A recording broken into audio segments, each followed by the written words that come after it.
Thank you, Adele, for your most generous words. Today we meet on the unceded sovereign lands of the Ngunnawal people. I respectfully acknowledge their continuing culture and the contribution they make to the life of this capital city and this region, and I pay my respects to them and their elders and any other First Nations people who may be attending today's event. Before I start, I need to warn you that I do refer to some traumatic incidents in this oration, and if I mention the deaths of a First Nations person, I do so with consent of their family. I also mention the name of a well-known Yorta Yorta man who died in 1941. Now, I'm honoured to be invited to speak to you about the relationship between the Jewish community and the First Nations peoples of this land, not just because it's an important subject, but because this invitation has brought much nachas to my mother, because this oration is in memory of my great uncle, Earle Hoffman. And as many of you know in the audience, there is no greater accolade than to bring nachas to one's mother. And for those who don't understand Yiddish, nachas is roughly translated as pleasurable pride. Now, I knew Earle personally, and I spent time with him and my great aunt Anne in England when they lived there in the 1980s, and I remember them both fondly.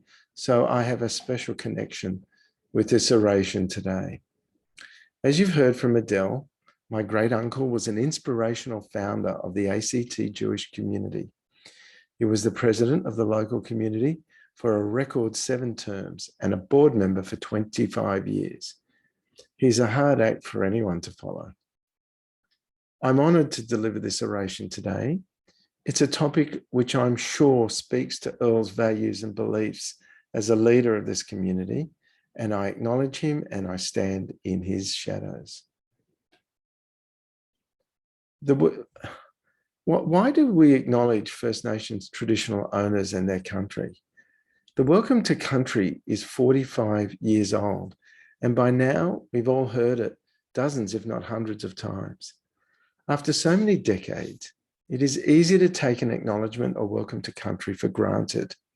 I don't know if you can remember the first time you heard those words, but I was at university and I thought about the sacred and ongoing connection between country and its first peoples.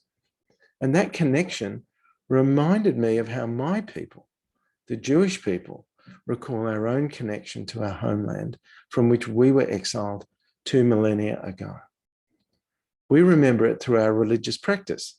For example, we always end the Passover meal with the words that we will all meet next year in Jerusalem.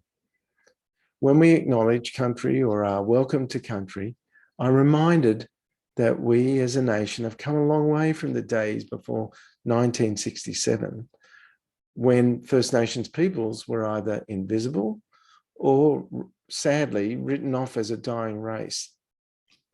The Uluru Statement explains it this way.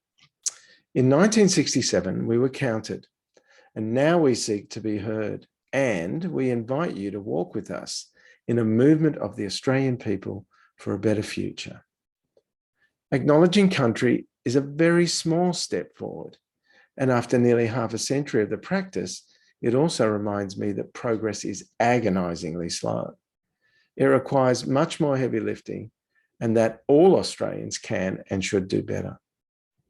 An example of that heavy lifting is the work of renowned Jewish lawyer Ron Caston, who together with Eddie Mabo changed the face of Australian legal history through Eddie Mabo's land rights case. That case overturned the legal fiction that what we now call Australia was a vacant or empty land or a terra nullius when the British claimed it. For the first time, the Mabo case recognised prior First Nations ownership, and Ron Caston hoped for a better world and a better Australia after this breakthrough. In 1993, he said, Australia will grow as a nation as it comes to terms with the reality of its own Aboriginal and Islander origins. The cathartic experience of Mabo will eventually be seen as the foundation upon which a new and stronger and uniquely Australian national identity will be forged. Now, Ron's work is a useful introduction to the subject of this oration, which is the history of the relationship between the Jewish community and First Nations peoples. I want to suggest that the nature of the relationship has been defined by three separate waves of Jewish immigration. The first by Anglo-Jews, the second by Russian and European Jews, and more recently by South African and Soviet Jewish immigrants. Now, the narrative that many Australian Jews want to use to describe the relationship between First Nations peoples and the Jewish community goes like this. First, in the 1930s, our peoples were united against fascism. Then later came the civil rights movement, where the two groups got along great. In the mid-60s, Jewish students like Jim Spiegelman joined Charlie Perkins on a bus trip around Western New South Wales to challenge the racist treatment of Indigenous people. In the 1990s, we worked to expunge the terra nullius myth in the Mabo case. And today, the narrative continues. We walk hand in hand with First Nations people in reconciliation. Our community has pledged to support the Uluru Statement, and we work with First Nations people together towards a shared future. What a beautiful image. But that's not the full story. I want to question whether Jews and First Nations peoples have had or still have a close relationship at all, and to suggest that except for a period pre and post World War II, where our interests actually aligned, the relationship is more like two ships passing in the night. I would like to share a different narrative with you, one of distance and a lack of meaningful engagement and of unfamiliarity, which is something that concerns me quite deeply as a Jew, as an Australian, and as a human rights lawyer, trying to address, quite frankly, harrowing experiences of racism and discrimination that continue to this day. Renowned Australian author Peter Carey has said, all white Australians know that every day they are the beneficiaries of genocide. But are we as Jews conscious of this fact? And are we, who know in our bones how racism and prejudice feel, doing enough to speak up about the ongoing discrimination and oppression that is happening all around us? Are any of us doing enough for the First Nations children that are being removed from their families into out-of-home care at rates that are higher than during the stolen generations? There are a staggering 21,000 First Nations children in out-of-home care in June 2020. And if no action is taken, that devastating number will double by 2029. And that number does not include children that are on permanent care orders or have been adopted. So the real number is actually much higher. How many of us are aware that Aboriginal women are the fastest growing cohort in prisons around Australia? How many are aware that Aboriginal children are as young as 10 are being locked up in youth detention? How many are aware that Aboriginal and Torres Strait Islander peoples die on average around 9 years earlier than others in this country? We cannot deny the violence and injustice being perpetrated against First Nations people since colonisation, and we cannot stand by while it's happening today. These injustices have led me and the team at the National Justice Project to work with many families whose children have been unfairly taken into state care, or those who've died in custody at the hands of police or corrective services guards, or from prejudice in healthcare, or those who've been harmed by government policies and who desperately want to see change. Just this week, our team were consoling the parents of a Kamilaroi Dunghutti father of 8 children who died as a result of racial prejudice in his medical treatment. He attended a hospital emergency department in extreme pain and told staff he felt a tearing or popping sound in his stomach. The man begged for help, but instead of treating his ruptured stomach ulcers, he was stereotyped as a drug user and sent home, where he died some hours later of a completely treatable ailment. But these tragedies aren't the result of fascists or Nazis. They are the outcome of government policies and of racist cultures and assumptions that come from within state authorities. These cultures can corrupt our institutions, and they can harm or even kill people. Now, First Nations organisations are working tirelessly around this nation to fight for social justice, for equity and accountability in the delivery of health, policing, education, the NDIS, the delivery of justice, and other government services. But they need allies like you in all communities, not just the Jewish community, and they need political support for change. I know how important that support is through our work at the National Justice Project. But you might ask why the Jewish community should be concerned about the systemic racism that's leading to these tragic outcomes. For me personally, it comes down to three things. My Jewish teachers and rabbis, who taught me to love others, to heal the world, and to seek justice as a basic tenet of my faith. In fact, the first line of my bar mitzvah portion, one of the most moving days in a young Jewish boy's life, begins with the words, "Justice, justice shall you seek." Secondly, I grew up in a community surrounded by Holocaust survivors, and I felt a deep anger at the injustice of their torment. So when I became aware of the discrimination, the violence, the harassment, the abuse and the mistreatment of First Nations peoples, I could not turn away from their injustice. I was compelled to act.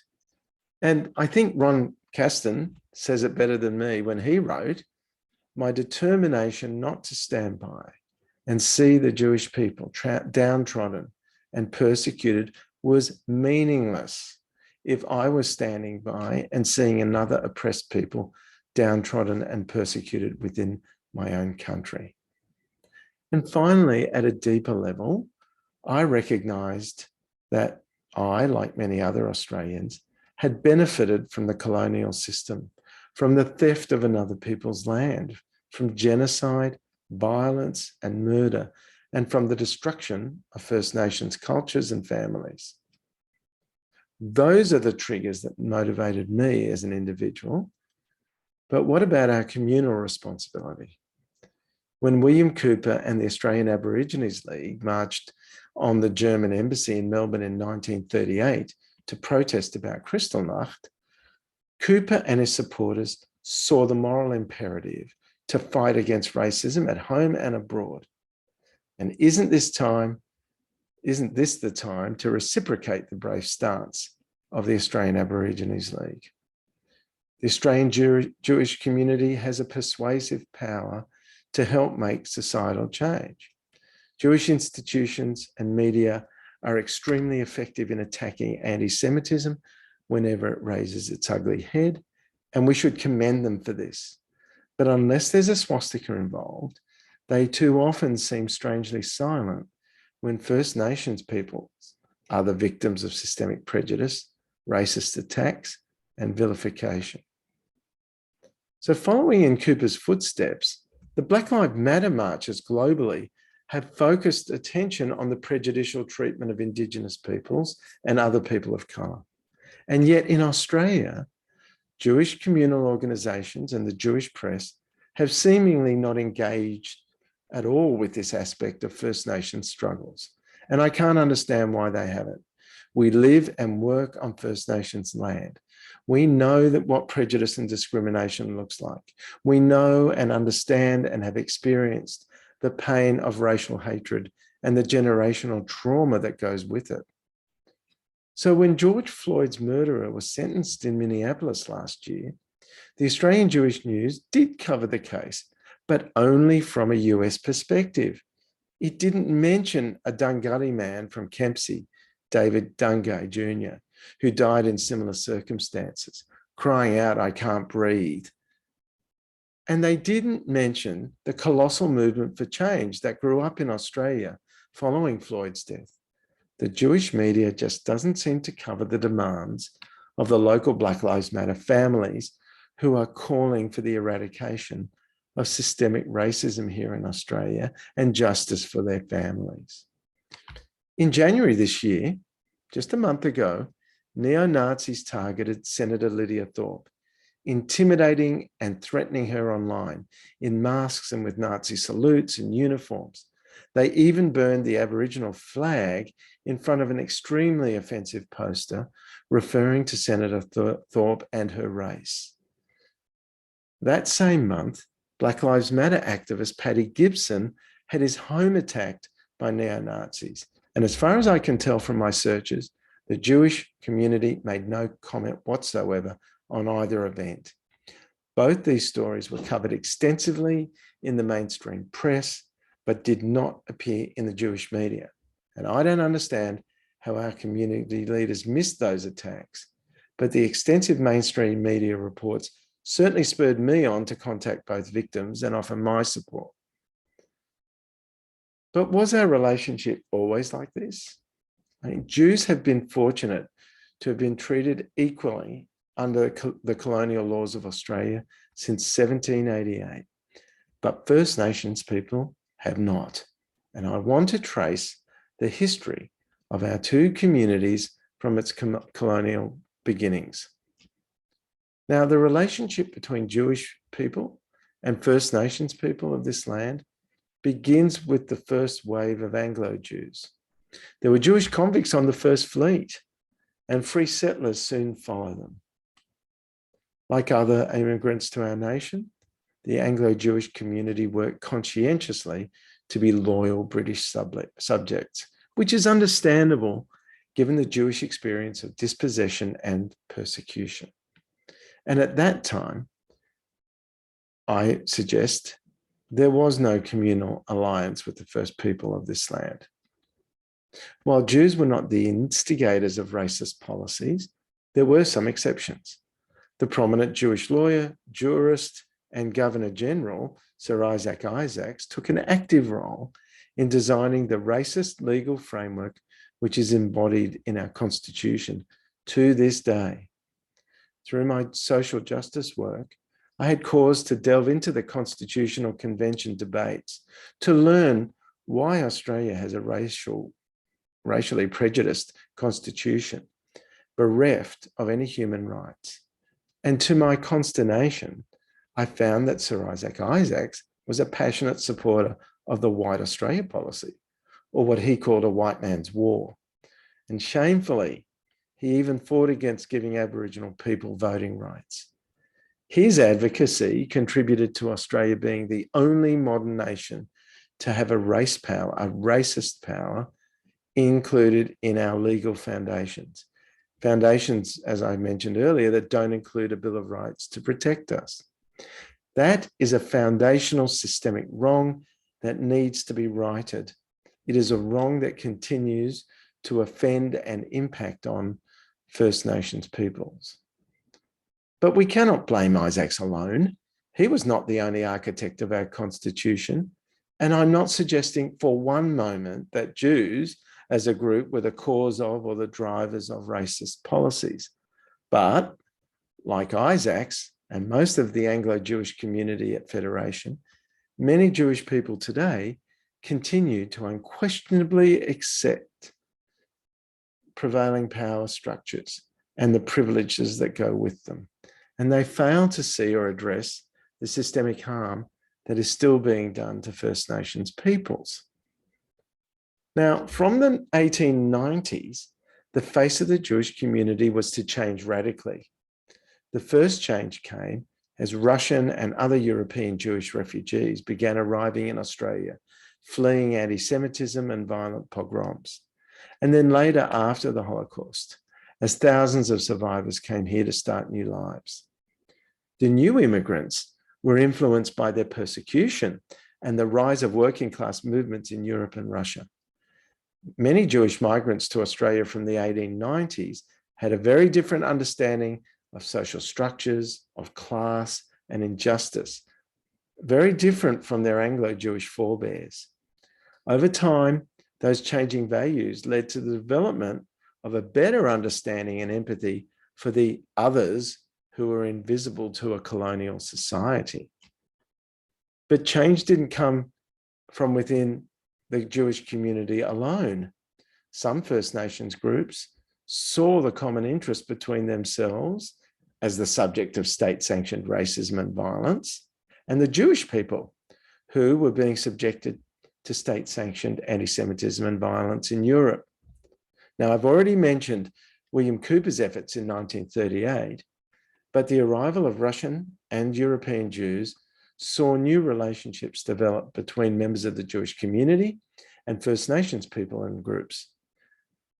Gumbaynggirr activist and academic Gary Foley recalls the relief that Jewish refugees who came to Australia after the war expressed, and their appreciation for the warmth and the welcome they received when they arrived on safe shores.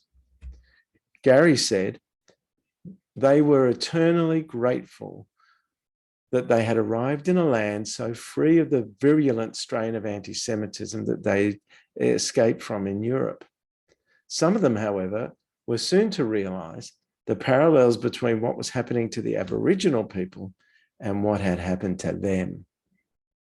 This ugly dawning galvanised individuals and groups within the Jewish communities in Sydney and Melbourne to become prominent in the campaigns for Aboriginal civil rights from around the 1940s to the 1980s. In the post-war years, there were many individual Jews who engaged with First Nations communities and organisations. The New South Wales Jewish Board of Deputies has documented many of them in the book Hand in Hand, written by Anne and Lisa Maria Sarzan. But those interactions were not coordinated, and the communal efforts tended to have focused on individual acts of anti-Semitism and discrimination. In his article, The Australian Jewish Left and Indigenous Rights, Professor Philip Mendes documented the engagement of the Jewish left in advocating First Nations rights and fighting racism. In 1965, following in the footsteps of US civil rights activists, Jewish law students like Jim Spiegelman joined Charlie Perkins on the Freedom Ride to protest the segregation laws in country New South Wales. Spiegelman trained his home movie camera on the hostile convoy of cars which followed the bus out of town at night and ran it off the road. At the time of the bicentennial anniversary of colonisation in 1988, Irving Wallach and the Sydney Jewish Left organised a statement signed by over 50 Jewish Australians, arguing that Jewish traditions require us to take a stand against racism and that all people have a common origin and are therefore equal. The statement concluded that the Jewish tradition requires us to recognise the prior ownership of Australia by Aboriginal people. We support justice and land rights for Black Australia in 1988. Hans Blandler, a Jewish refugee and Holocaust survivor, joined the civil rights activism of his South Sea Islander wife, Faith, culminating in the 1967 referendum, which recognised First Nations peoples as citizens. During the period from the late 1930s to the 1980s, there was cooperation between our communities, particularly through the work of Jewish students and the Jewish left, including Lorna Littman and Irving Wallach. But there were also lawyers, Peter Tobin and Eddie Newman, Roseanne Guterman, Emil and Hannah Witten, as well as the Bandlers, Marcus Einfeld, Ron Caston, Linda Briskman, Jim Spiegelman, Philip Mendes, Peter Wertheim, and Mark Liebler, and all those singled out in the book Hand in Hand and in Mendes' academic work, The Australian Jewish Left and Indigenous Rights. But they were still a small minority within a minority ethno-religious group in Australia. Notwithstanding those momentous individual efforts. The late genocide academic Colin Tatz described the engagement between Australian Jewish groups and Indigenous politics in his 2004 essay in Disappointment as being thin and more of a veneer without depth. He stated then, most of the many Jewish audience I address still react in the manner of a non-Jewish audience. They are usually hostile as they question expenditure on Aborigines, when they disparage all land rights claims, when they blame the Aborigines alone for the physical, social, health, and economic ills. I always hope that Jews will have moral insight and outlook. The fact that they don't continues to disappoint. The social justice work of Jewish individuals, however, continues today under the stewardship of Peter Wertheim of the ECAJ, Stephen and Melissa Kasten at Monash University, Ruth Barson, Sandra and Danny Hochberg, Nikki Marjak, Justice Stephen Rothman, Rabbi Kamens and many other progressive rabbis, Ilona Lee, Irving Wallach, Abe Schwartz, and Mark Liebler, Ron Merkel, Jeremy Jones, and Josie Lacey, just to name a few. And of course, there are philanthropists and foundations that are working cooperatively with First Nations communities and organizations. Now, that work also continues with the cooperation between the Jewish and First Nations members of the National Justice Project's Advisory Board, including Ulai and Camilla Roy lawyer Larissa Barent, Banyurong actor Tasma Walton, Murawari academic Kirsten Gray, Gomeroi academic Alison Whitaker, our chairman Steve Kasten, Rob Silverstein, and of course myself. As the post-war Jewish immigrants settled into Australian society, a third wave of Jewish migration arrived from South Africa and the former Soviet Union, shifting the connection between the two communities yet again. Although Jewish leadership and communal bodies participate in initiatives like reconciliation and multiculturalism, and some have expressed support for the Uluru Statement, many Jewish leaders believe that articulation of these principles alone contributes to our relationship with First Nations peoples.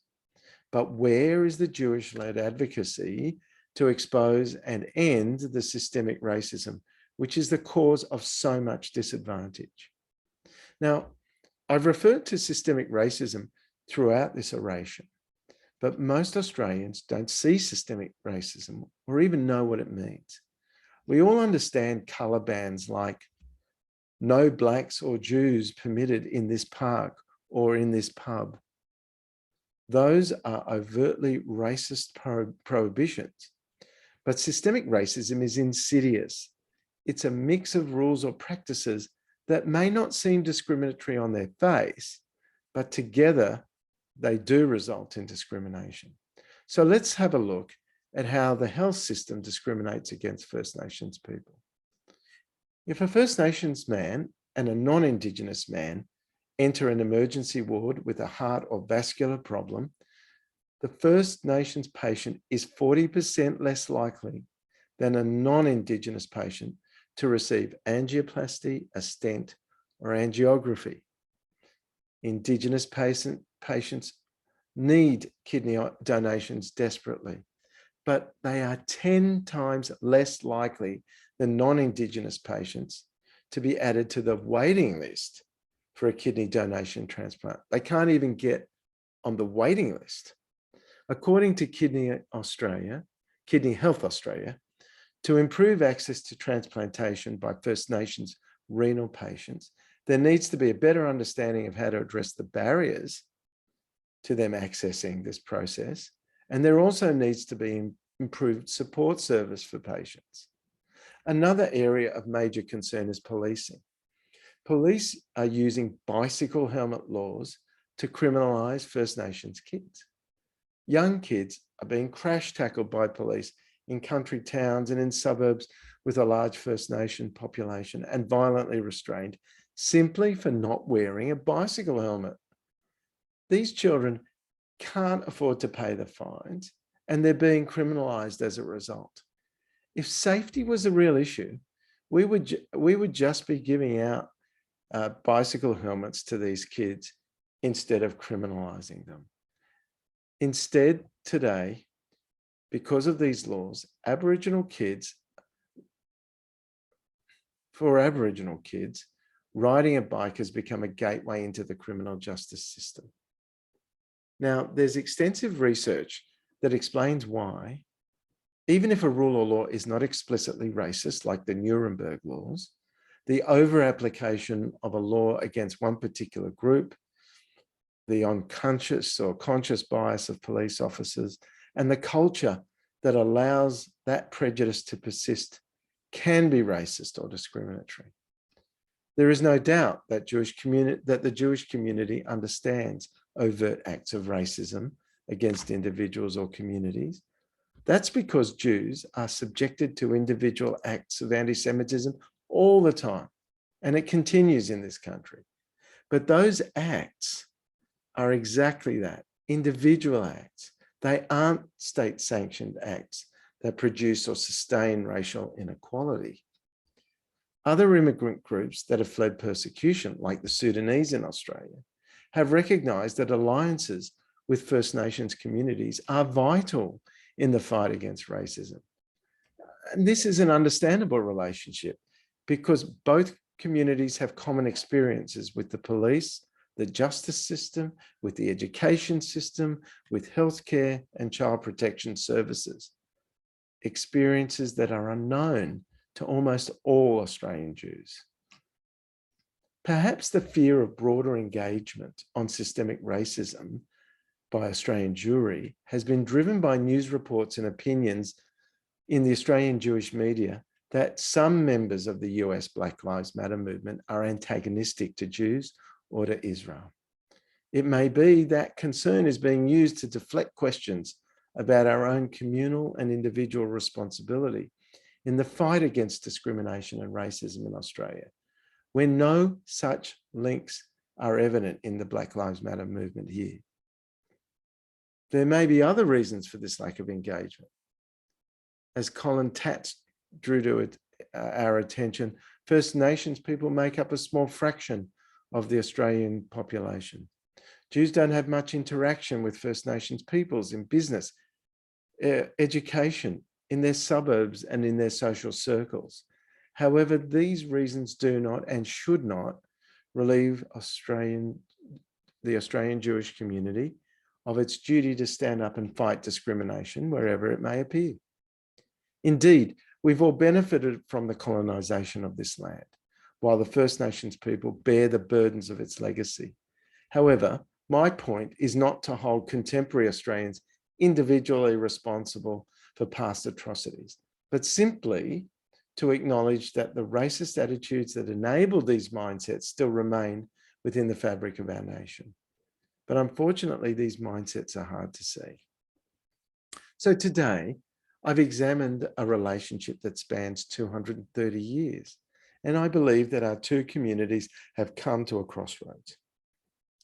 One path is to ignore the problem of systemic racism and just pretend that it doesn't exist. And the other, more hopeful path is to create a fourth wave for the Jewish community to face up to the realities and demand change. Ron Caston certainly hoped that all Australians would take the latter path when he said in a 1993 B'nai B'rith oration, "We now know, if we did not know before, that blood has stained the wattle. We've all been participants in a long and cruel civil war. It's a vital part of who we are as a people. All Australians in due course will face up to the realities of our history and to the brutal realities of life today for so many of the displaced and dispossessed Indigenous peoples of Australia.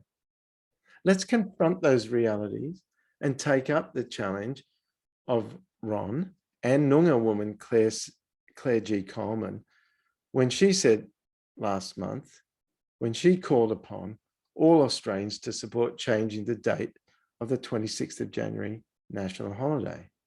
She said, "It's time for you to reflect Who do you stand for? Who would you stand with? Will you make a stand for Indigenous rights? Will you learn to listen?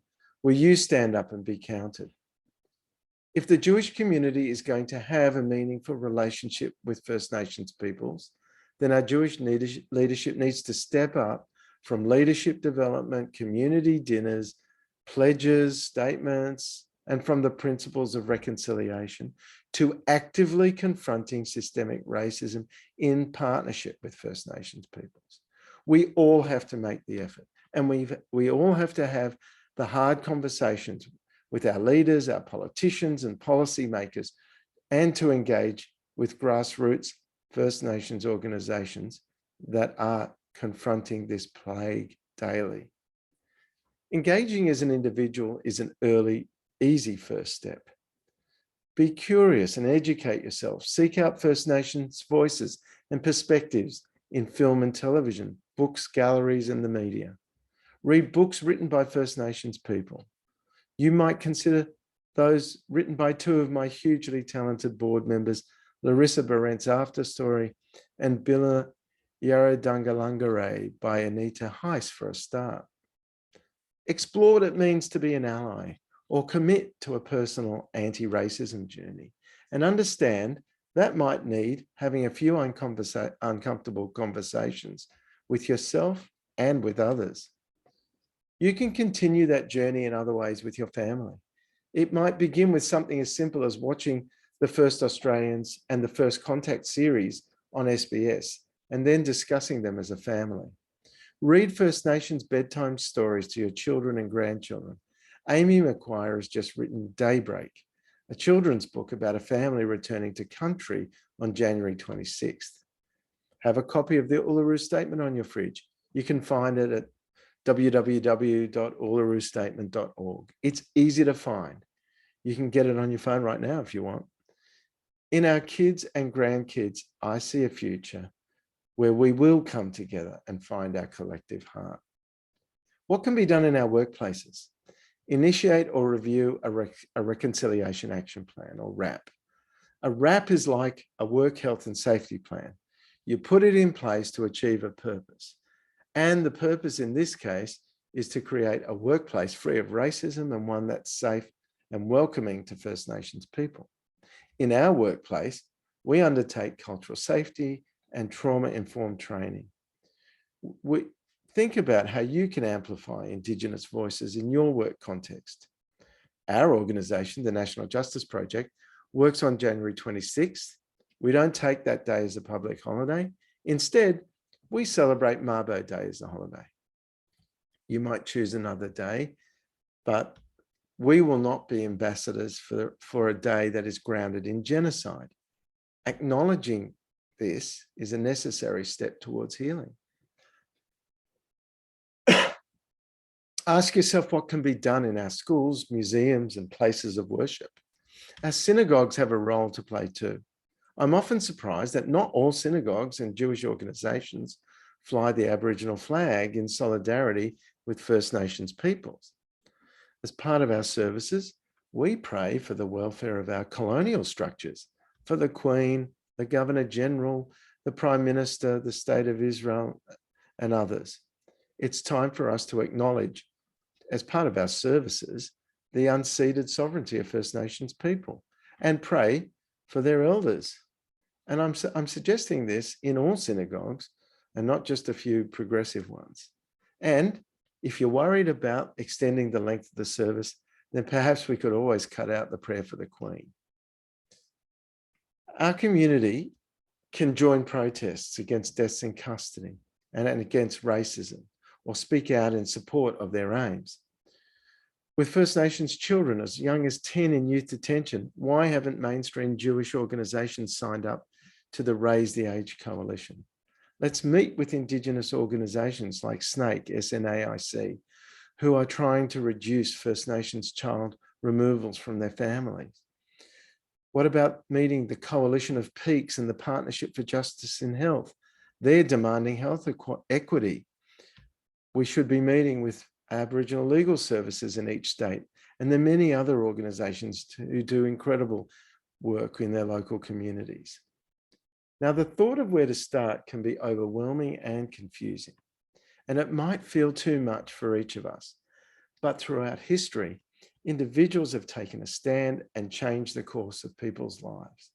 We all know the names of righteous Gentiles like Oskar Schindler, who protected his Jewish workers from the death camps, of Chiune Sugihara and Raoul Wallenberg, the diplomats who helped thousands of Jews flee persecution. And in Australia, we acknowledge the bravery of First Nations man William Cooper, who wasn't even recognised as a citizen of our nation at the time that he stood up for Jews in our darkest hour. Nearly 85 years later, we still talk about his impact. Now, like William Cooper, when the times demand it, each of us can find a way to make a stand and do better, not just for ourselves, but for all Australians. So thank you for attending this oration today and hearing me. And I hope that it inspires change in all of us. Thank you.